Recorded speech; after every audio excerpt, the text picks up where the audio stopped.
When they get to know ಅಲ್ಲ ಈ ಥರ ಈಸ್ ಅ ಗೇ ಅಂತ ಫ್ಯಾಮಿಲಿ ಅಥವಾ ರಿಲೇಟಿವ್ಸ್ ಟ್ರೀಟ್ ಮಾಡೋ ರೀತಿನೇ ಬೇರೆ ಥರ ಇರುತ್ತೆ.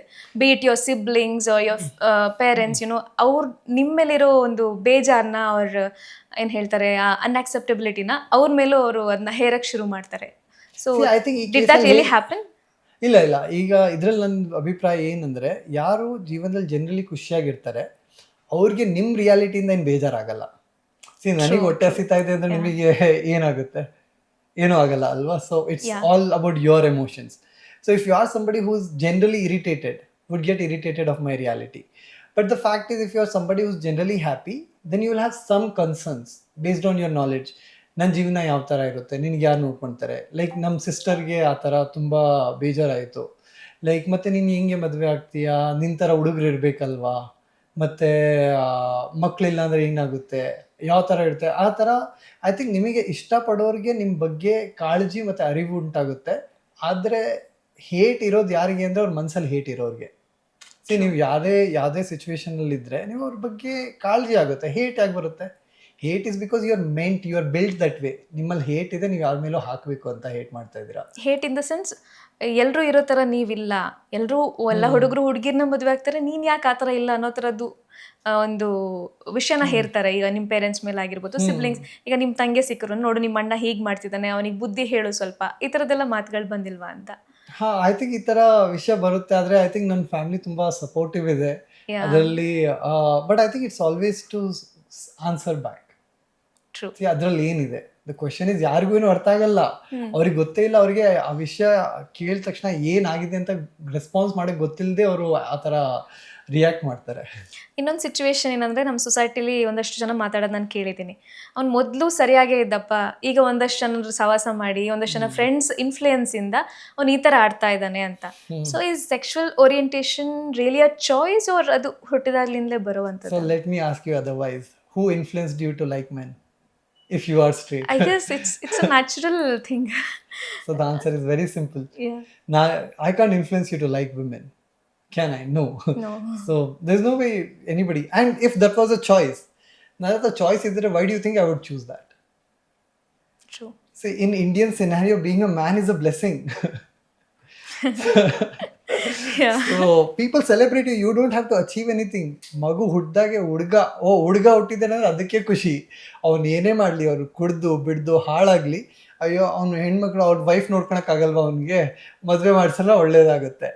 ಹುಡುಗ ಏನೇ ಮಾಡಲಿಲ್ಲ ಅಂದ್ರೂ ನಡೆಯುತ್ತೆ. ಅಂಥದ್ರಲ್ಲಿ ನಾನು ಯಾಕೆ ಚಾಯ್ಸ್ ಮಾಡ್ತೀನಿ ಹುಡುಗಂಗೆ ಮದುವೆ ಆಗ್ತೀನಿ ಅಂತ? It is not a choice. It's and that to ಇಂಥ environmental why would anybody accept also that they are ಗೆ? ಬಟ್ ಇನ್ಫ್ಲುಯೆನ್ಸ್ ಮಾಡ್ತಾರೆ ಅಂತ ಹೇಳೋಂಥದ್ದು ನಿಜಾನ ಅಂತ? ಹೇಗೆ ಮಾಡ್ತಾರೆ? That's the question. ಇನ್ಫ್ಲುಯೆನ್ಸ್ ಹೇಗೆ ಮಾಡ್ಬೋದು? ನಿಮಗೆ ಇವಾಗ ಇಫ್ ಯು ಆರ್ ಸಂಬಡಿ, ನಿಮಗೆ ಹೆಣ್ಮಕ್ಳು ಇಷ್ಟ ಆದರೆ, ನಾನು 10 ಸತಿ ಹುಡುಗನ ಫೋಟೋ ತೋರಿಸಿದ್ರು ನೀವು ನೋಡಲ್ಲ. Like I am talking about from a mans perspective. ಇವಾಗ ನನ್ನ ಫ್ರೆಂಡ್ಗೆ ಹುಡುಗಿಯವ್ರು ಇಷ್ಟ ಅಂದರೆ ನಾನು ಏನೇ ಮಾಡಿದ್ರು ನಮ್ಗೆ ಹುಡುಗರು ಇಷ್ಟ ಆಗಲ್ಲ. ಕರೆಕ್ಟ್. ಸೊ ಆ ಚಾನ್ಸೇ ಇಲ್ಲ. ಐ ಥಿಂಕ್ ಇವೆಲ್ಲ ವಿಷಯ ಜನ ಸುಮ್ಮನೆ ಏನೋ ತಮ್ಮ ಮನಸ್ಸಲ್ಲಿ ಏನೋ ಅಂದ್ಕೊಂಡು ಹಿಂಗೆ ಇದನ್ನ ರಿವೋಲ್ಟ್ ಮಾಡೋಣ, ಇದ್ರ ಅಗೇನ್ಸ್ಟ್ ಹೋಗೋಣ ಅಂತ. ಆ್ಯಂಡ್ ಯಾಕೆ ಹೋಗಬೇಕು? See the thing is, it is simple. Okay, ನನಗೆ ಸ್ಟೇಟ್ ಪ್ರೂವ್ ಮಾಡಿ ನೀವೇನು ಮಾಡ್ತೀರಾ? You want me to marry your sister without love? No. See ಜೀವನದಲ್ಲಿ ಎಷ್ಟು, ನಮ್ಮ ಇಂಡಿಯಾದಲ್ಲಿ ಪಾಪ್ಯುಲೇಷನ್ ಎಷ್ಟಿದೆ? I think 130 crores we are. ಅಂಥದ್ರಲ್ಲಿ ಇವಾಗ ಸ್ವಲ್ಪ ಜನ 10% or 20% population is LGBTQ. If we don't marry somebody, what is the problem? Then the problem is our children would get influenced. I had straight parents around all my life. Everybody around me was straight. Who influenced me? Correct. I think somewhere it's all, I don't know, people's stupidity. ಸಾಮಾನ್ಯವಾಗಿ ಒಂದು ಹೆಣ್ಣನ್ನು ಇಷ್ಟಪಟ್ಟರೆ ಅಥವಾ ಗಂಡನ್ನೇ ಇಷ್ಟಪಟ್ಟರೆ that's unacceptable. As ನಾವು ಇಲ್ಲಿ ತನಕ ಮಾತಾಡ್ಕೊಂಡು ಬಂದಿರೋ ಇದ್ರ ಪ್ರಕಾರ ಅದೇ ಸೊಸೈಟಿಲಿ. ಸೊ ಬೇಸಿಕಲಿ ಸ್ವಲ್ಪ ಜನರಿಗೆ ಸೊ ನಮ್ಮ ದೇಶದ ಕಾನೂನೇ ಇದನ್ನ ಅಕ್ಸೆಪ್ಟ್ ಮಾಡಿದ್ರು ಕೂಡ, why that mind set still exist in our society? That's because ನಮ್ಮ ಕಾನೂನು ಅಕ್ಸೆಪ್ಟ್ ಮಾಡಿದೆ, ಬಟ್ ಅದ್ರ ಬಗ್ಗೆ ಯಾರಿಗೂ ಜಾಗೃತಿ ಕೊಡ್ತಾ ಇಲ್ಲ. ಇವಾಗ ನಮ್ಮ ಪ್ರೆಸಿಡೆಂಟ್ ಮೋದಿಜಿಯವರು ಎಲ್ಲ ವಿಷಯದ ಬಗ್ಗೆ ಮಾತಾಡ್ತಾರೆ, ಬಟ್ ಜೂನ್ ಮಂತ್ ಹೋದಾಗ ಯಾರು ಪ್ರೈಡ್ ಬಗ್ಗೆ ಮಾತಾಡಲ್ಲ. ಇವಾಗ ಅವರೇ ಕೂಡ ಇವಾಗ ನೆದರ್ಲ್ಯಾಂಡ್ಸ್ ಹೋದಾಗ ಡಚ್ ಪ್ರೈಮ್ ಮಿನಿಸ್ಟರ್ ರಾಬ್ ಅಂತ ಅವ್ರಿಗೆ ಮೀಟ್ ಆಗಿದ್ದಾರೆ. ಅವ್ರು ಯಾರು Rob? Netherlands prime minister. He is a gay man himself. ಅವ್ರಿಗೆ ಹಸ್ಬೆಂಡ್ ಇದ್ದಾರೆ. ಹಾ ಹಾ ಸೊ ನೀವು ಅಂತ ಜನರಿಗೆ ಮೀಟ್ ಆಗ್ತಾ ಇದ್ದೀರಾ, ಅವ್ರ ಬಗ್ಗೆ ಅರ್ಥ ಮಾಡ್ಕೊಳ್ತಾ ಇದ್ದೀರಾ, ಅವ್ರ ಜೊತೆಗೆ ದೇಶದ ಇಂಪಾರ್ಟೆಂಟ್ ಡೀಲ್ಸ್ ಎಲ್ಲ ಸೈನ್ ಮಾಡ್ತಾ ಇದ್ದೀರಾ. ಅಂಥದ್ದೆಲ್ಲ ಆದ್ಮೇಲೂ 2018 ನಮ್ಮ ದೇಶದಲ್ಲಿ ಇದನ್ನ ಡಿಕ್ರಿಮಿನಲೈಸ್ ಮಾಡಿದ್ವಿ. ಅದಾದ್ರೂ ಅದ್ರ ಬಗ್ಗೆ ನೀವು ಯಾರಿಗೂ ಕಾಳಜಿ ಕೊಡ್ತಾ ಇಲ್ಲ, ನೀವು ಅವೇರ್ನೆಸ್ ಸ್ಪ್ರೆಡ್ ಮಾಡ್ತಾ ಇಲ್ಲ. LGBTQI ಅಲ್ಲಿ ಸೂಸೈಡ್ ಕೇಸಸ್ ಜಾಸ್ತಿ.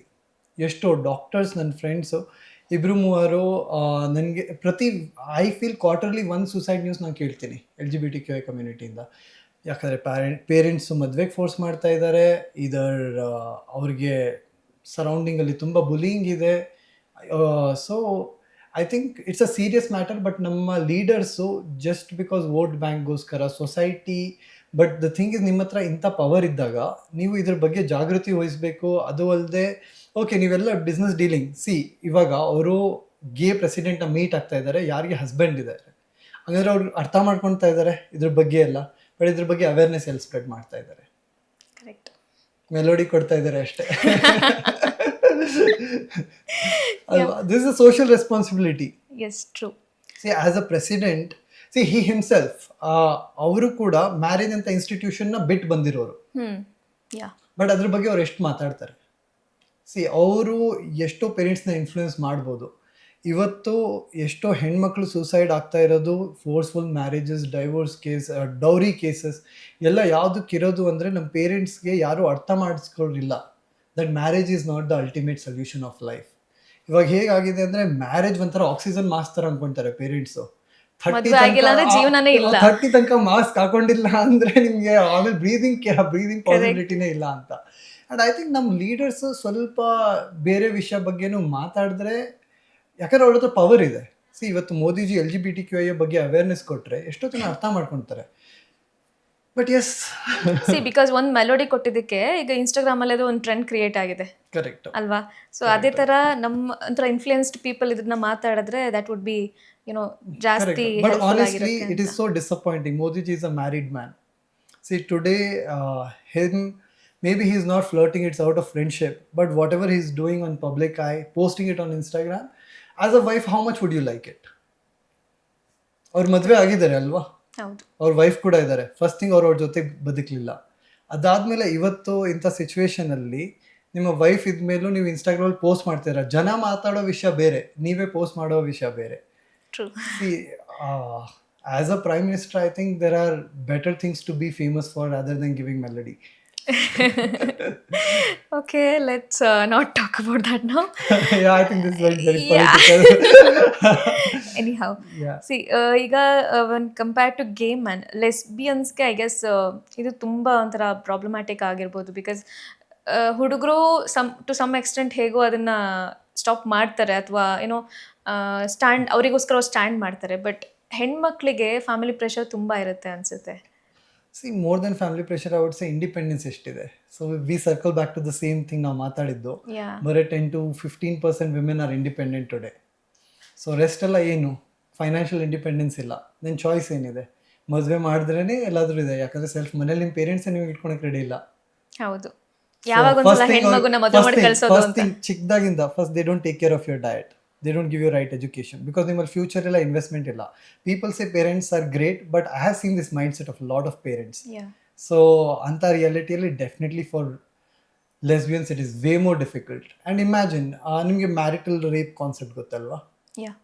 So even if somebody's husband does not have right towards anyone's body, but ಅಂಥ ವಿಷಯದಲ್ಲಿ ಇವಾಗ ಹುಡುಗಿಗೆ ಗಂಡು ಮಕ್ಕಳೇ ಇಷ್ಟ ಇಲ್ಲ, ಗಂಡು ಹುಡುಗರೇ ಇಷ್ಟ ಇಲ್ಲ. ಅಂಥದ್ರಲ್ಲಿ living a life with a man, this is a rape, horrible thing. So yeah, I think nobody understands, and people say we value women. Fathers fathers boast ಮಾಡ್ಕೊಳ್ತಾರೆ, ನನಗೆ ನನ್ನ ಮಗಳ ಮೇಲೆ ತುಂಬ ಪ್ರೀತಿ. ಆ ಪ್ರೀತಿ ಎಲ್ಲಿ ಹೋಗುತ್ತೆ? ಮಗಳು ನನಗೆ ಈ ಮನೆಯಲ್ಲಿ ಇಷ್ಟ ಇಲ್ಲ, ಈ ಮನೇಲಿ ನನಗೆ ಖುಷಿಯಾಗಿ ಬದುಕಕ್ಕೆ ಆಗ್ತಾ ಇಲ್ಲ ಅಂದರೆ ನೀವು ಡೌರಿ ಕೊಟ್ಬಿಡ್ತೀರಾ, ಆದರೆ ಮಗಳನ್ನ ನಿಮ್ಮ ಮನೇಲಿ ಕರ್ಕೊಂಬರಲ್ಲ. ಫಸ್ಟ್ ಥಿಂಗ್, ಆ ಮಗಳು ನಿಮ್ಮ ಮನೆ ಬಗ್ಗೆ ಕೇಳ್ತಾನೂ ಇರಲಿಲ್ಲ. ನೀವು ಅವಳಿಗೆ ಒಳ್ಳೆ ಎಜುಕೇಶನ್ ಕೊಟ್ಟು ಒಳ್ಳೆ ಸ್ಯಾಲ್ರಿ ಬರೋ ಥರ ಮಾಡಿದ್ರೆ, ಇಂಡಿಪೆಂಡೆಂಟ್ ಮಾಡಿದ್ದಿದ್ರೆ, ಫಸ್ಟೇ ನೀವು ಅವಳಿಗೆ ಬರೀ ಮನೆ ಕೆಲಸ ಹೇಳ್ಕೊಟ್ರಿ, ಅವಳಿಗೆ ಇಂಡಿಪೆಂಡೆಂಟ್ ಮಾಡಲಿಲ್ಲ. Finally she has no worth either to wash dishes at his house and do clothes and do whatever, live a life with whatever he gives. So I think that's why all this suicide cases and all happen, I guess. Definitely ಮತ್ತೆ lesbians needs more empowerment definitely. Definitely.